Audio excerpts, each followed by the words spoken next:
halikuhitajika gari, zilihitajika bidhaa zilizokuwepo kwenye gari. Ndio maana baada ya kuwa wameiba zile bidhaa zilizokuwepo kwenye gari, gari liliachwa, wakachukua mali zote.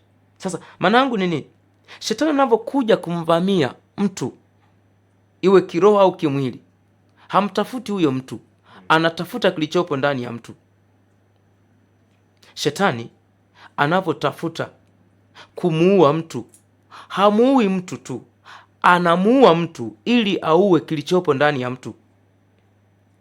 Sasa imekuwa kama fumbo kwa watu wengi, hawana elimu ya kuishi na watu.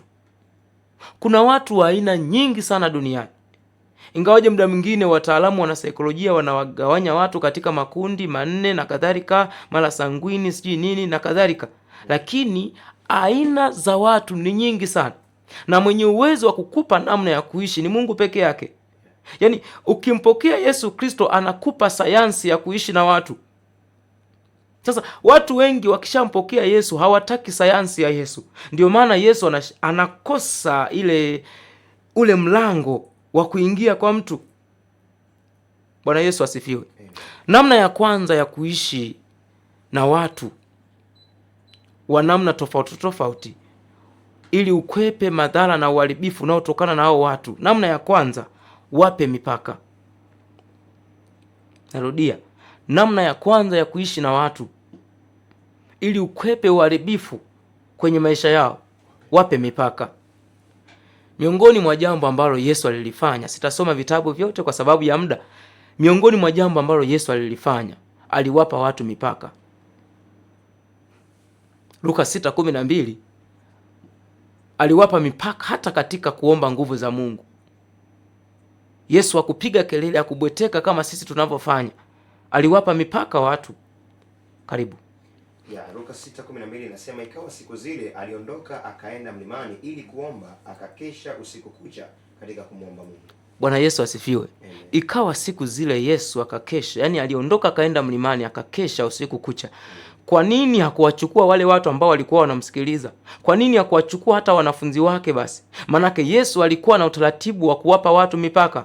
Kama unataka maisha yako yasiharibiwe, kama unataka ndoto yako isiharibiwe, kama unataka watoto wako wasiharibiwe, hakuna muujiza mkubwa zaidi ya kuipata hii elimu ambayo Yesu Kristo anaitoa usiku wa leo, ya kwamba wape watu mipaka.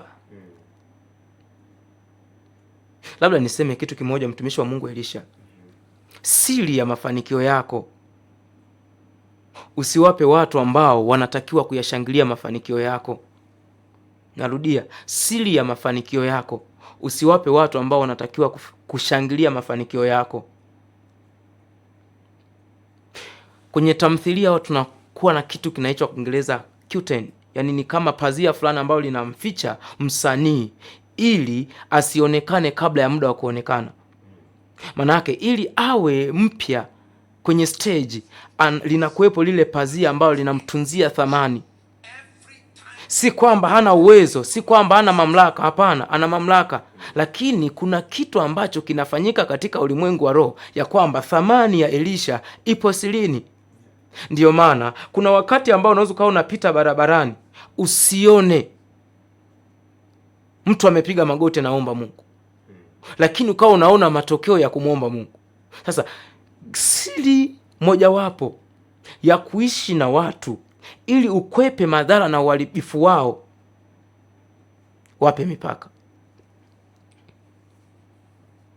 Najua mama, hapo ulipo unalia, unateseka, unahangaika, haujui ufanye nini kwa sababu umeshindwa kuwapa watu mipaka. Miongoni mwa jambo la msingi sana kwenye maisha yako, jifunze kuwapa watu mipaka. Kwenye ndoa yako wape watu mipaka. Kwenye huduma yako wape watu mipaka. Kwenye kazi yako wape watu mipaka. Elisha, kuna watu wengi sasa